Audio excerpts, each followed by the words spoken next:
Well, my name is Willoughby Elliott. I'm the featured artist at the Major Gallery in October. I was an abstract painter for years and years and years, and I still am in a certain sense, but my work obviously has much stronger figurative or representational meaning to it now than it did in those days.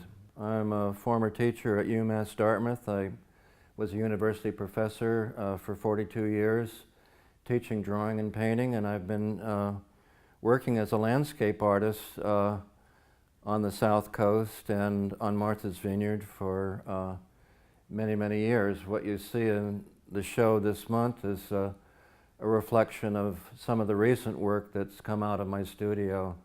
You know, much of what you see in the show here involves not just color, but also the notion of drawing, of creating a space and trying to get shapes so that they work in a specific way within a space. But that's such a far cry from starting with a piece of graph paper and trying to just, block in squares and trying to make something that seems to make sense. I was raised probably 50 miles away from the ocean and never touched a sailboat until I got to New England or southern New England, and it was here that I was closer to the water and closer to nature in a way. I mean, the coastline of Fairhaven is unbelievable, as is the Cape, in terms of salt marshes and the complexity of how low-lying water and land and sky intermix with each other. And so by spending a certain amount of time outdoors, in some respects the gravitation to landscape was a natural byproduct of those experiences of being outdoors and trying to find expression for it. I became a studio painter of landscape, and much of, again, what I really found exciting to me was the notion of trying to paint a space, trying to paint a sense of light, trying to paint a sense of drama. And many of the paintings that I did, even now, I think of as being based on a moment of change. Many of my titles reflect that, like Near Dusk, for example. Very few of my paintings even have a hint that there's a human being within even earshot of where it is I'm painting. There's no houses. It's just out in it's a primitive environment based on something natural trying to survive in a potentially dynamic atmospheric climate. And I find that to be very true of salt marshes, that the trees and the green material and the growth and so on, everything has to survive relative to a niche. And so even though that wasn't maybe a conscious goal, that became sort of a subliminal expressionistic goal that seemed to be driving me to delve more and more into the landscape. Many of the paintings are all loosely based on a mill pond, a single pond that sits behind my mother-in-law's house in West Tearsbury.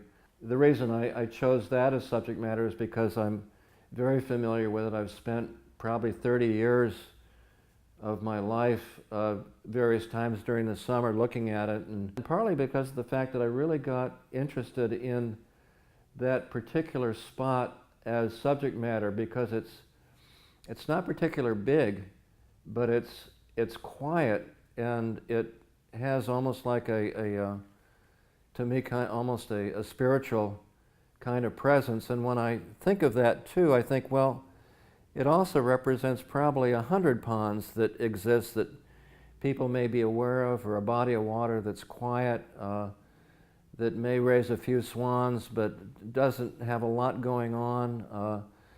The sun rises, the sun sets, the reflections change, the foliage changes with the day and with the season and with the light. And so that's what many of these paintings are based on, an experience of that particular pond, but done in a manner that's trying to get at the spiritual essence of how that body of water and how that little mini environment, how it appeals to me. You know, we can talk about color too, because that's a big issue with me in terms of how the expression of that spiritual space and some of the color choices are really almost based on serendipity. That is to say that a particular photograph may suggest a certain time of day, and it may not even been taken that time of day, but it might suggest a certain coloration or a certain mood or something like that. And so I wind up starting with a color or a combination of colors that may play into that, and if it feels right, I'll continue to delve in that direction. You know, 100 landscape painters would probably chop my head off for saying this, but I hate green. You know, and green's probably the dominant color in the landscape, but I don't have it on my palette. All the greens that I use in all of my work is all mixed, and if I use a green, I'm ready to use a red to act as something to kind of kick against the green, to act as a foil or to act as a kind of a resonance, or to act as just a kind of a vibration to work against that green. So you're not left with you know, analogous colors. In other words, colors that are like sweetly arranged right next to each other in the color wheel, but colors that also reach across into a little bit more jarring kind of range, and trying to find unity and balance and harmony within opposites. When I'm working spontaneously from life, I kind of also have that idea of where I want to go with it.